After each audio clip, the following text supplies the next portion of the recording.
we went out on the normal outing and picked our spot, sat down, and I said, "No, I'll take some photographs of you with the new dress on." Never expecting this to happen. We as humans are naturally curious creatures. We are constantly seeking answers to the mysteries of the world around us. But what happens when those mysteries cannot be easily explained? For decades, a photograph known as the Solway Spaceman has puzzled and intrigued many people. However, after years of speculation and theories, experts have finally solved this mysterious photograph. The Solway Spaceman is finally solved, but it isn't good. So let's get into it. Photographs from the chemist. In one of them, a mysterious figure had appeared looming behind his daughter. It was the 23rd day of May in the year 1964. It was a lovely summer day. A man called Jim Templeton thought it would be a great idea to take his family out and enjoy the day, but he had no clue that this day would be a big surprise. Something so unexpected happened on this day that it became news worldwide. The news was so big that people still talk about it today. This is the story of the Solway Firth Spaceman. So here it is. In the year 1964, a fireman named Jim Templeton lived. Jim resided with his beloved family, including his wife and 2 adorable children. The youngest was a little girl named Elizabeth, who was just 5 years old. Their eldest, Francis, was a dashing lad of 9 years. The date was the 23rd of May in 1964, a day in the family's memory. This was the day they decided to explore the tranquil, grassy expanse of Bergmarsh.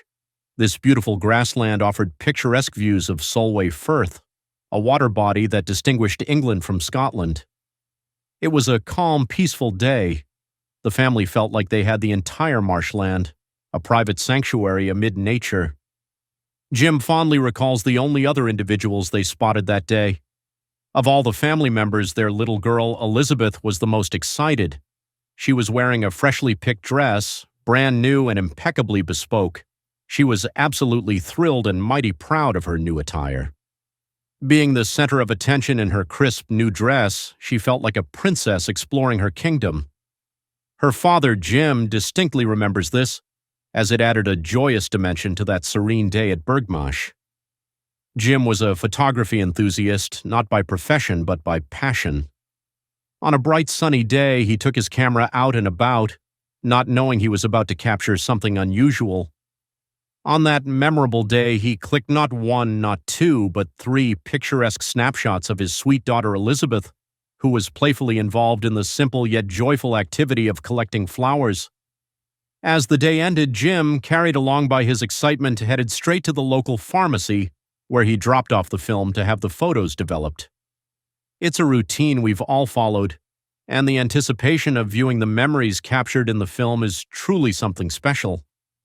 After 7 long days, almost as endless as counting stars in the sky, Jim finally collected the developed prints. At first glance, everything seemed as usual, just a father delighting in the memories of his day spent with his charming daughter. However, the story took a turn when the pharmacist who had processed the photos drew Jim's attention to a peculiar detail. He showed Jim that one of the precious photographs had an unexpected element. This unidentified figure photobombed the picture, standing right behind his dear daughter. Who was this figure? What were they doing in there? It was a moment of surprise, confusion, and maybe a bit of a scare. This was supposed to be a simple day of making memories, but it was much more than that. Later on, Jim recollected that Elizabeth's pose was strikingly similar to another one they had snapped earlier. Jim's narration portrayed his confusion when the middle photograph was returned from the developers at Kodak. To his awe, the image displayed what seemed like a figure of a spaceman quietly present in the background of the shot. Jim was utterly certain that no one else was present in the scene when he shot the photograph. His certainty came from the fact that it was a casual, serene day in the park with his daughter, with no one else around. Stunned and confused, Jim decided to seek help. The next step was to contact the photography giant Kodak, entrusted with looking into the matter. We also attempted to shed light on this mystery by asking them to analyze the photograph. The results opened a whole new avenue of surprise. Kodak's confirmation stated that the photograph taken by Jim was indeed authentic. "No hoax, tampering, just a genuine capture," they said. They emphasized that there was a perfect match between the photograph and the negative, leaving no room for doubt. This intriguing incident raises a thought-provoking question. What would you do if you ever found a spaceman innocently photobombing your pictures? Would you laugh it off as a prank or look for answers like Jim did? This question has puzzled many since this incident occurred over 6 decades ago. Naturally, Jim's first instinct was to approach the police. However, precisely what he wished they could do in response to such an unusual sighting is unclear. Upon observing Jim's image, the police concluded that it was not an issue they could resolve. They found nothing disturbing or alarming and did not need to intervene. Feeling somewhat at a loss, Jim decided his next step was to visit the local newspaper, offering them a look at his photograph. Expressing his bafflement, he was reported by the newspaper to have said, "Certainly the picture is not fabricated, and I am as puzzled as anyone over the presence of this figure in the background."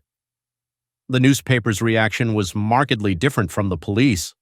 They found the image and Jim's account extremely intriguing, so much so that they chose to feature it on the front page of the Cumberland News. What happened next was something Jim could hardly have anticipated. Within no time, the photograph and Jim's unusual encounter had been noticed by other media outlets. Newspapers, magazines, and even television stations all around the globe picked up on the story.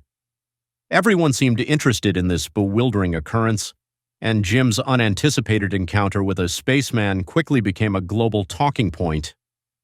Just some days after the story began making rounds, Jim was paid a visit by a couple of gentlemanly-looking individuals, all clad in suits. They projected themselves as agents working for the United Kingdom's government. The presence of these visitors was analogous to those Men in Black scenarios we often see in movies, where the identity of such professionals is indicated by numerical codes. In this particular situation, these men identified themselves as number 9 and number 11. Their pursuit seemed to be finding the accurate location where Jim had managed to capture that enigmatic photograph. Hence, they politely requested Jim to guide them towards that site. Being a cooperative citizen, Jim adhered to their request. However, when Jim shared with them that he hadn't detected any strange figures on the day he had taken the photograph, their reaction was instantaneous and a bit peculiar. They left the site abruptly without further discussions. Evidently, the news of this photograph traveled far and wide. It reached even the farthest corners of Australia. It garnered significant attention, highlighted by an event planned to take place in Woomera, South Australia, the scheduled launch of a missile named the Blue Streak. Interestingly, this launch was scheduled just a few days after Jim had taken his mysteriously intriguing photograph. The surprising twist came when the missile's test was unexpectedly canceled by the technicians supervising it. Their reason, they claimed they had spotted 2 baffling figures at the launch site near the firing range. These technicians, who had been a part of the Blue Streak missile test, later chanced upon Jim's Solway Spaceman photograph. Their reaction to it was outright disbelief. They found the figure in the photograph to resemble the figures they had seen near the missile. However, the peculiar part of the story remains the abrupt exit of the Men in Black characters upon hearing Jim's revelation about the absence of any mysterious figures on the day he took the photograph. The narrative took a strange turn. The Blue Streak missile was manufactured at a Royal Air Force station in Cumbria near Solway, Firth. Around the same time, Kodak announced a reward for anyone demonstrating that the photograph was a hoax. The company perceived this episode as a fabulous opportunity to obtain free publicity. They put forth a remarkably generous prize, film and development services for a full year, free of cost. Naturally, this ignited the enthusiasm of numerous amateur sleuths and detectives even more. These mystery enthusiasts dedicated themselves to figuring out the identity of the mysterious figure in the picture. For individuals inclined towards ufology, the truth seemed quite clear. The figure donned a white suit, a helmet, and a dark visor. They were convinced that Jim had accidentally captured a spaceman in his photograph. Interestingly, the fact that no one ever claimed the bounty from Kodak only spurred more speculation and theories. It fueled the ongoing debate and sparked more interest in the mystery. Was it a trick of light, a bizarre coincidence, or a genuine unexplained phenomenon? The questions were endless. This was a dream come true for all the armchair detectives and curious souls out there. It was the perfect mix of an unsolved mystery, the involvement of a big corporation like Kodak, and the chance to prove the existence of extraterrestrial life. It was as though all the elements of a great thriller novel had come together in real life. Enthusiasts from all walks of life dug deep into the details, analyzing the photo, the location, and the possible theories. While no definitive answer emerged, countless individuals' continuous pursuit of truth marked a fascinating phase in this story. In the world of ufology, it was indeed a milestone. It ignited a spark of enthusiasm among the believers. It proved to be a significant event that pushed people to question, explore, and unravel the mysteries of the universe. Furthermore, the non-claiming of the Kodak Prize led to even more mystery, sparking endless theories and interpretations. There was a common understanding, or a theory, that Jim had seized a photograph showcasing an alien and their spaceship. These extraterrestrial visitors and their ship appeared to be hidden securely behind some sort of mysterious shielding technique. Fascinatingly enough, it made them disappear from plain human sight. They were literally invisible to our eyes. But, oh boy, not in the case of Jim's camera, though. It was as if this tool could see the unseen. Jim's photograph quickly found itself in the spotlight, grabbing attention from all across the globe. Because it seemed to stir something deep within the human mind, something profound that resonated with the spirit of the time, this was all happening during the most heated and thrilling moments of the space race. Indeed, people were eager, maybe even desperate, to believe that the universe was much bigger than their small planet. The idea that life could exist outside the confines of our Earth seemed to tap into their collective consciousness. And so their hearts and minds stood wide open, ready to embrace and accept the possibility that what Jim had immortalized via his camera lens could indeed be a visitor from the galaxy's far reaches, an extraterrestrial spaceman, as they would say. The belief that this mysterious figure might be a spaceman from another world was exciting and felt very plausible to them. After all, if humans were trying to reach the stars, why wouldn't other life forms do the same? They say a picture is worth 1,000 words, but in this case, it was worth much more. Reflecting on his experience during a BBC interview, Jim was quoted saying, "I remember receiving a flood of letters from all corners of the world, overflowing with various ideas and possibilities. Many of these suggestions puzzled me then and continue to do so until now. The incident has sparked numerous theories, discussions, and debates over the internet, with people attempting to decode what happened on that eventful day. The Solway Firth Spaceman mystery, as it's famously named, still captivates public imagination and curiosity. Equally, a good number of people assert that the mystery remains unsolved, and its allure is as strong as ever. If you look up Solway Firth Spaceman on the internet, you'll find many websites with tens of thousands being a moderate estimate. Some articles, blogs, and YouTube videos delve into this puzzle, all published 6 decades after the photograph that started it all was taken. The mystery was subject to investigation again in the year 2012. This analysis was carried out by Dr. David Clark, a professor at Sheffield Hallam University's School of Social Sciences and a highly respected author. The Solway Spaceman is finally saved and isn't good. Dr. Clark expressed his fascination with the photograph, stating, "In my opinion, this is one of the most intriguing images in the world of supernatural investigations. I have no doubts that people will continue to discuss and dissect it even 50 years later." However, it is worth noting that Dr. Clark did provide a feasible explanation for the photograph in 2012, which unfortunately had been overlooked for a half-century. His solution gave a fresh perspective to the mystery, compelling us to view the photograph in a new light that had previously been overshadowed by speculation and myths for the past 50 years. Dr. Clark put forth an interesting proposition, suggesting that the mystery spaceman in the photograph captured by Jim was none other than Jim's wife, Annie. She was also present with them on the marsh when the photo was taken. On that same day, another picture was taken, containing a partial image of Annie, Jim's wife.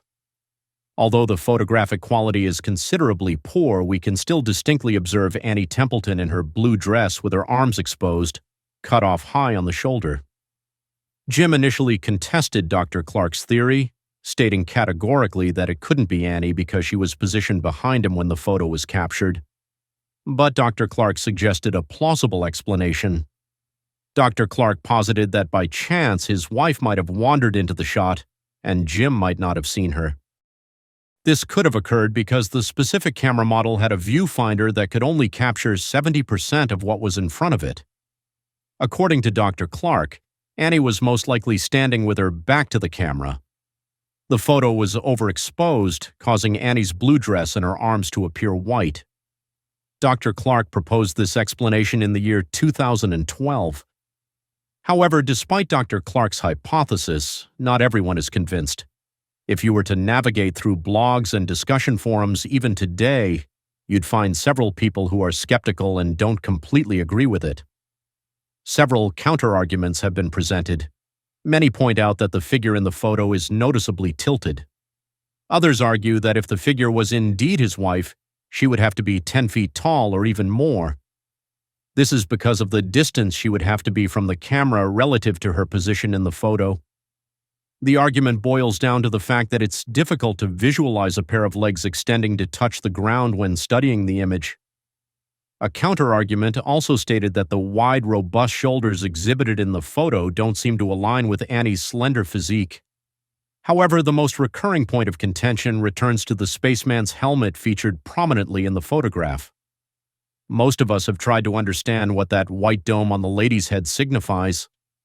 Utilizing the limitless resources of the internet, many of us have tried to find an explanation but haven't succeeded. Even after 11 long years, the picture was debunked by Dr. Clark. Still, even then, many couldn't let go of the theory that the dark-haired, white-domed figure was an astronaut. Let's consider the situation rationally and explore all possibilities. If you look closely, you'll notice the outside of the person's elbow, indicating that she was captured while walking away. Everyone initially thought the figure was an inappropriately tall human. However, if a reconstruction of the same scene is attempted with composite images, it sheds more clarity on the scenario. Comprehension was difficult, with the girl in the original photo blocking most of the body. But removing her from the frame gave a clearer understanding of the situation. After performing this analysis, we unlock a more accurate understanding of the photograph, and the figure no longer seems out of place. The most intriguing part of the photo is the woman's head, resembling a helmet. But could it be something else? Something white, circular, and possibly hovering in the sky? You guessed it, it could be the moon. This theory has yet to be suggested anywhere else, and it opens up a new perspective. In May 1964, the moon was in its waxing gibbous phase where it was more than 50% illuminated but not yet at 100%. This phase represents a bright white moon, even visible in the daytime. So it's plausible that Annie, our mysterious figure, might have stood exactly in line with the moon while the photo was taken.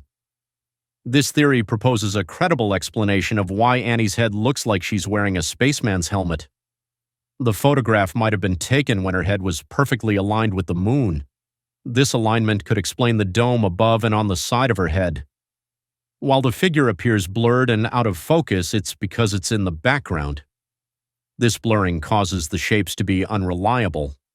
However, the moon theory provides a convincing explanation for the helmet-like appearance of Annie's head. This theory reduces the Solway Firth spaceman to just Annie. Sir Jim, her husband, has broken down this theory into 5 major claims.